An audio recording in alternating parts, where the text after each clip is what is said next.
Hi everybody, welcome back to our last week of lessons. Isn't that crazy? This is our last week. We only have 2 videos, 2 quizzes, and then the final quizzes. So you'll have 3 total. The final quizzes this week will be like our chapter test, which will cover sections 8.4, 8.5, and 8.6. So I will also have posted the review, so make sure you work through that before you take that final one. All right, but section 8.6 we're actually going to start today. We are going to split that into 2 parts. We'll do part with this lesson and then part 2 with the second lesson. But section 8.6 is where we're actually solving. There's 2 different methods for solving. First method for today is going to be the cross multiplying. And then the second method is using the LCD, or the least common denominator, in order to clear your fractions entirely. But if you have your flowcharts, your columns, whatever you want to call that shows you your step by step. All of the steps for solving are on there as well.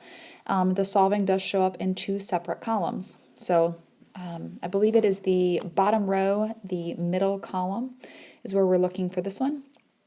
Solving. But if we kind of look at something that we've seen before, hopefully if you look at something like this, and I would ask you to solve, when you see fraction equals fraction, hopefully you recognize that you would just cross multiply. So meaning you do 3 times x, which is 3x, and then before you cross the other way, there's an equal sign. Cross the other way, 9 times 5 is 45. And if you look now, by cross multiplying, what do you notice disappeared? Your fractions disappeared, which is what we're going to be doing today. So when you cross multiply, your fractions disappear, and then we can just solve the equation with whatever we got left. So in this case, to solve, we would just divide by 3, and then we would get that x equals 15. If you would think back to when we talked about restrictions, so the only restriction you would have here is that x would not be allowed to equal 0. I got 15 for an answer, so that's a good answer. If I would have gotten x equals 0, then that would not have worked because my restriction on this problem would have been a 0. All right, so just kind of going over step by step, this is what is on your flowchart of how to do all of your solving and all of your simplifying, multiplying, dividing, adding, subtracting, all of that. But for solving today, we are looking at cross multiplying. So in order to do this type of solving, it has to be problems that are fraction equals fraction. Now, in the next lesson for this week, your very last lesson, you'll have like fraction equals fraction plus a fraction. Like you'll have some extra, something else being added or subtracted that's not just fraction equals fraction. But for today, this is definitely the easier of the 2. It is just cross multiply for step 1. Then you're going to solve for x, whatever that means, just solve for x. Step 3, then you have to check for your extraneous solutions. So this is where you go back and think about where those restrictions were that we've been practicing and see if any of your answers are actually a restriction. All right, so solve each equation, check each solution. So step 1, cross multiply. Notice we have fraction equals fraction. So we will cross multiply. So 3 times x minus 1. And then equals, we always do an equals before we cross the other way. And we have 4 times x plus 1. Now, notice I wrote it down with the parentheses. Hopefully you recognize I need to distribute. If you get comfortable, you can kind of distribute as you go. But what I find is that instead of people distributing the 3 to the x and the 3 to the negative 1, people have a tendency to distribute it to the x and that's it. And then they make that simple mistake and the whole problem's wrong. All right, so from here, so we did step 1, we cross multiplied, fraction is gone. Step 2, solve for x. So in order to solve for x, we're going to have to distribute. So we'll have 3x minus 3 equals, distribute over here, 4x plus 4. And then to solve for x, I'm going to go ahead and subtract 3x on both sides. So we have negative 3 equals x plus 4. And then subtract 4 to get x by itself. And we get x equals negative 7. All right, so that was me solving for x. Step 3, check for extraneous solutions. So this is where we go back and see what would your restrictions have been. So this denominator would have given you x is not allowed to be -1, and then that denominator would have given you a restriction of 1. So -1 and 1 are the answers that it's not allowed to be. I got x equals -7. My answer is just fine. All right, problem number 2. So step 1, cross multiply. So we're going to have, it doesn't matter which way you cross. I don't know if you guys knew that. So I'm going to go this way this time. So 1 times x squared minus x equals, make sure you don't forget the equals before you cross the other way. And I have 2 times x minus 1. So that was step 1. I cross multiplied. My fractions are now gone. Step 2 says to solve for x. So let's distribute first. Distributing the 1 doesn't really change much. So x squared minus x equals, we get 2x minus 2. All right, now I'm still on the solve for x. How do you solve something that has an x squared? All right, if you have an x squared, that means you need to set it equal to 0, and then we need to factor that. Okay, so I'm going to go ahead and subtract the 2x, and I'm also going to add the 2 over here. My pen does not want to write. There we go. So that way I can just kind of get rid of all of that, so 0. Over here we're going to have x squared. Negative x minus 2x is negative 3x and plus 2. So move everything, set it equal to 0. From there we will factor. That's going to be x minus 2 and x minus 1. And solve. So we get x equals 2 and 1. Those are my answers. All right, so then that was step 2. I solved for x. And then step 3, check for extraneous. So now I need to come back up and see what were the answers that are not allowed. So this first one, if you look at that, remember to find your extraneous or to find your restrictions, x squared minus x is not allowed to be 0, and you would have had to solve that. That's how we always did that. So if I take out an x minus 1 cannot be 0. So then x is not allowed to be, that would be 0, and this would give me a 1. This one gives me a 1 as well. So x cannot be 0 or 1. Look at the answer we found. We said x equals 2 and 1. No, it cannot be 1. All right, so our actual answer is x can be 2. 1 is what we would consider, 1 is extraneous, meaning it's an extra answer that shows up, but it's actually not okay. The reason it's not okay is if you would plug in a 1 back into your denominator, 1 minus 1 is 0, so this fraction would become 1 over 0. We're not allowed to divide by 0. Okay, that's why the answer is no good. Okay, so just x equals 2 is the only answer that works. All right, number 3. So cross multiply. Does not matter which way you start. So we have 1 times x squared plus 4x equals, cross the other way, so 3 times x plus 4. All right, so that was step 1. My fractions are gone.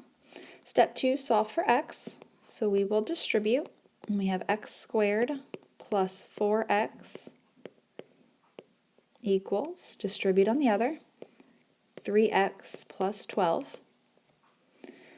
Continuing to solve for x, I have an x squared, which means I need to set it equal to 0. So x squared, let's see, we'll minus the 3x.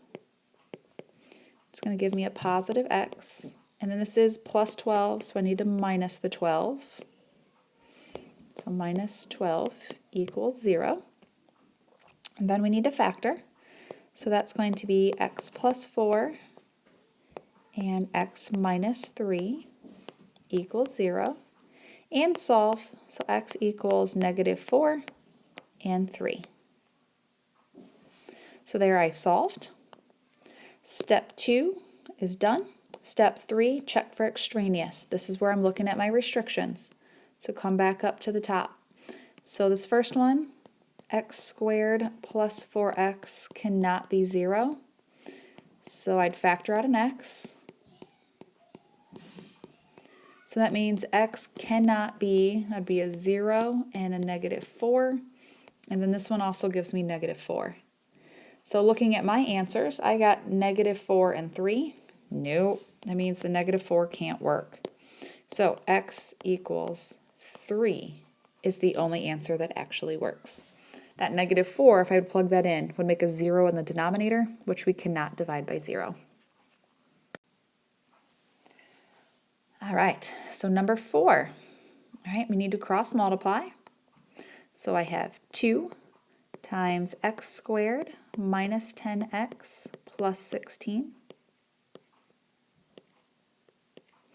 equals, the biggest mistake students make is they forget the equal sign. Cross the other way, and I have 2x minus 4 times x plus 2. Okay, so there it is, cross multiplied. So now step 2 is to solve for x. Now notice that solve for x is pretty general because depending on the problem kind of depends what I need to do. So in this case, I now need to distribute. So we get 2x squared minus 20x plus 32 equals, and then this side I'm going to have to distribute. So we get 2x squared plus 4x minus 4x and then minus 8. Now that is an ugly mess. So if I look at trying to clean this up a little bit, some like terms here that actually those will cancel out. So I have 2x squared minus 20x plus 32 equals 2x squared minus 8. Now if I'm looking at this, I'm like, oh, I have an x squared, so I should set it equal to 0. But as soon as I move the 2x squared, if I subtract that, notice what happens. They actually cancel out. So my x squareds are gone. So I have negative 20x plus 32 equals negative 8. So I will subtract 32. So negative 20x equals negative 40. Divide by negative 20, and we get x equals positive 2.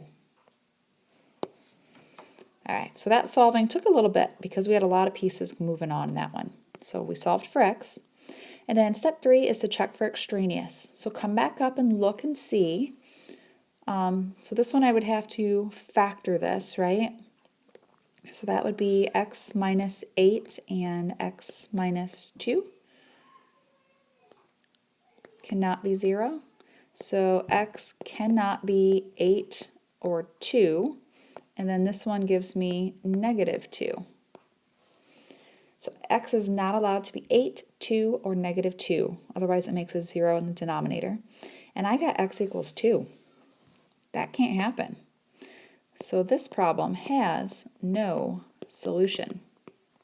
The only answer I got is actually something that's one of my restrictions. It's not allowed to be because it puts a 0 in the denominator. So there is no answer for this problem. No solution. So hopefully you've noticed as we've gone through these that you can have kind of 3 different things happen.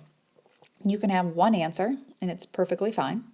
You can have 2 answers. Sometimes they can both work. Sometimes one doesn't. You might actually see neither of them work.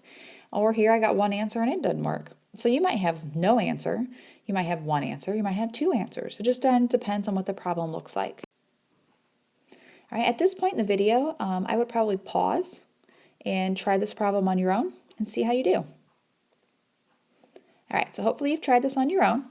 So let's go ahead and go through it together. So we will cross multiply. So I get 2x and then equals, and then we cross the other way. So x minus 2 and x plus 3. So that was me cross multiplying. My fractions are gone. Step 2 is to solve for x. So I need to distribute. So 2x equals x squared plus 3x minus 2x minus 6. I have some like terms I can clean up over here. So 2x equals x squared. That gives me positive 1x minus 6. Since I have an x squared, I need to set it equal to 0. So I'm going to have to subtract the 2x over here. So 0 equals x squared minus x minus 6. Since you have an x squared, you're going to have to factor. That will factor to x minus 3 and x plus 2. So solving, I get x equals 3 and negative 2. All right, so that was step 2. Step 3, checking for extraneous, looking back at my restrictions, you would have said x cannot be, that would be 0, and this one would give you negative 3. So 0 and negative 3 are not good. I got x equals 3 and negative 2. Both of these answers are fine. Neither one of those are one of my restrictions, so I am okay with both answers. All right, last one. All right, first we will cross multiply. So I have 4x times x minus 1 equals, cross the other way, x times 2x minus 3.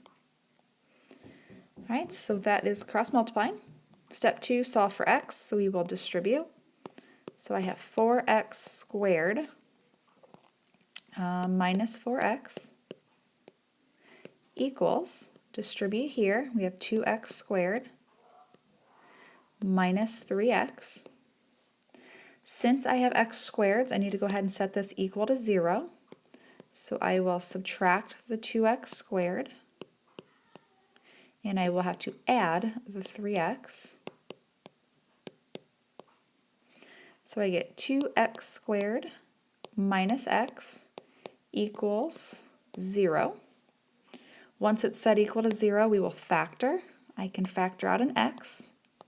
I'm left with 2x minus 1.